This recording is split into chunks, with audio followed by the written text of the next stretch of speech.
தலைவர் விஜய் அவர்களுக்கு ஒரு குறிப்பிட்ட சமுதாயத்துல இருந்து ஓட்டுகள் அதிகரிக்கும் அப்படிங்கிற மாதிரி பேசப்படுது. அதுதான் இன்னைக்கு செய்தித்தாள்களையும் வெளியிட்டாங்க.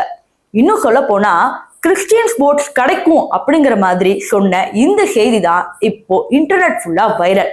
அப்படி என்ன ஆச்சு, திடீர்னு எப்படி மத ஓட்டுகள் விஜய்க்கு போச்சு அப்படின்னு தெரிஞ்சுக்கணும்னா இந்த வீடியோ பார்க்கணும். இந்த வீடியோ எந்த ஒரு ஜாதியையோ எந்த ஒரு மதத்தையும் புண்படுத்தும் நோக்கத்திற்கு இல்ல. சோ வாங்க வீடியோக்குள்ள போகலாம். வன்னியர் கிறிஸ்டின் இவங்களை பத்தி நம்ம எல்லாருக்குமே தெரியும். இவங்களுக்கு பட்டியல்ல இடம் இல்ல அப்படிங்கறதும் தெரியும்.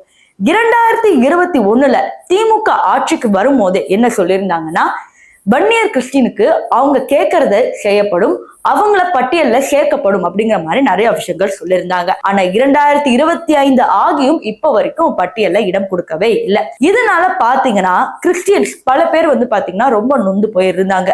அதாவது சொல்றேன்னு சொல்லி இது வரைக்கும் படலே அப்படிங்கிறது அவங்களுடைய ஆதங்கத்தை அவ்வப்போது தெரிவிச்சுக்கிட்டே இருந்தாங்க. இதற்கு உண்டான கண்டனங்களையும் அவங்க கொடுத்துக்கிட்டே தான் இருந்தாங்க. இப்போ இந்த சங்கத்தில இருந்து ரீசெண்டா வந்த பேச்சுக்கள் என்னன்னு பாத்தீங்கன்னா, ஒருவேளை திமுக எங்களுக்கு சொன்னதை செய்யலைன்னா நாங்க விஜய் அவர்களுக்கு ஓட்டு போடுவோம், விஜய் அவர்கள் அப்புறம் எங்களுக்காக அதை பண்ணுவாரு அப்படிங்கிற மாதிரி இவங்க சொல்லியிருக்காங்க. இப்ப இந்த எச்சரிக்கை திமுக தலைமை செயலகம் வரைக்கும் ஒழிச்சிருக்கு. இப்போ திமுக முழுக்க அதிர்ந்து போய் என்னடா இது இப்ப மத ஓட்டெல்லாம் போதே அப்படிங்கிற மாதிரி இப்ப அடுத்த ஸ்டெப் எடுத்து வச்சிருக்காங்க. இப்பதான் இந்த திட்டத்துக்கு உண்டான அடுத்த வேலைகளிலும் இறங்கியிருக்காங்க. சோ கூடிய சீக்கிரம் வன்னியர் கிறிஸ்டின் மற்றும் எம்பிசி கிறிஸ்டின் பட்டியலில் சேர்க்கப்படுவாங்க அப்படிங்கிற மாதிரி எதிர்பார்க்கப்படுது. இதெல்லாம் ஒரு பக்கம் இருக்கும் போது தாவேகா கட்சி தலைவர் ஒரு கிறிஸ்டினா இருக்கிறனாலதான் கிறிஸ்டியன் ஓட்ஸ் கிடைக்கும் அப்படிங்கிற மாதிரி சொல்றது முட்டாள்தனம் அப்படிங்கிற மாதிரி தலைமை பத்திரிகையாளர் அவர்கள் சொல்றாங்க. இதுவரைக்கும் அரசியல் தலைவர்களை நம்ம முன்பின் எல்லாமே பார்த்தாச்சு.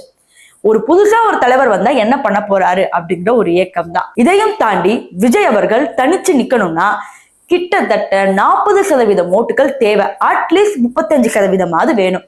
ஆனா விஜய் அவர்கள் தனிச்சு நிக்கும் போது வெறும் 18% ஓட்டு தான் அப்படிங்கிற மாதிரி ப்ரெடிக்ஷன்ல சொல்லியிருக்காங்க. அப்ப விஜய் அவர்கள் ஏதாவது நல்ல உறுதி கொண்ட ஆட்சியோட உறுதி கொண்ட கட்சியோட கூட்டணி போட்டா மட்டும்தான் முடியும் அப்படிங்கிறது நம்ம எல்லாருக்குமே தெரியும். அப்ப நம்ம பார்க்கும் போது அதிமுக இதுக்கு முன்னாடி என்ன சொல்லியிருந்தாங்கன்னா, அவங்க தரப்புல இருந்து இந்த மாதிரி பாஜகவும் நானும் கூட்டணி கட்சி தான் தவிர கூட்டணி ஆட்சி கிடையாது அப்படிங்கிற மாதிரி எடப்பாடி பழனிசாமி சொல்லியிருந்தாங்க. ஆனா இந்த பக்கம் அமித்ஷா என்ன சொல்றாருன்னா, பாஜகவும் அதிமுகவும் சேர்ந்தா அது கூட்டணி ஆட்சியா தான் இருக்கும் அப்படிங்கிற மாதிரி சொல்றாங்க. இங்க தாவேகா விஜய் அவர்களுக்கு இருக்கிற ப்ராப்ளமே என்னன்னா, அவர் முன்கூட்டியே சொல்லிட்டாரு, எனக்கு இருக்கிற ரெண்டே டார்கெட், ஒன்னு பிஜேபி இன்னொன்னு டிஎம்கே அப்படிங்கிற மாதிரி.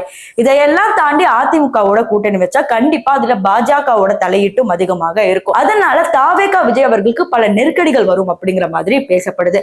இப்ப அதனாலதான் தாவேகா விஜய் அவர்கள் இப்ப பாமக நிறுவனர் ராமதாஸ் கிட்ட பேசிட்டு இருக்கிறதாகவும் ஒரு சில செய்திகள் வெளியாச்சு. இதையும் தாண்டி தேமுதிக நிறுவனர்களோடையும் பேசிக்கிட்டு இருக்கிறாங்க அப்படிங்கிற மாதிரி செய்திகளும் வெளியாச்சு.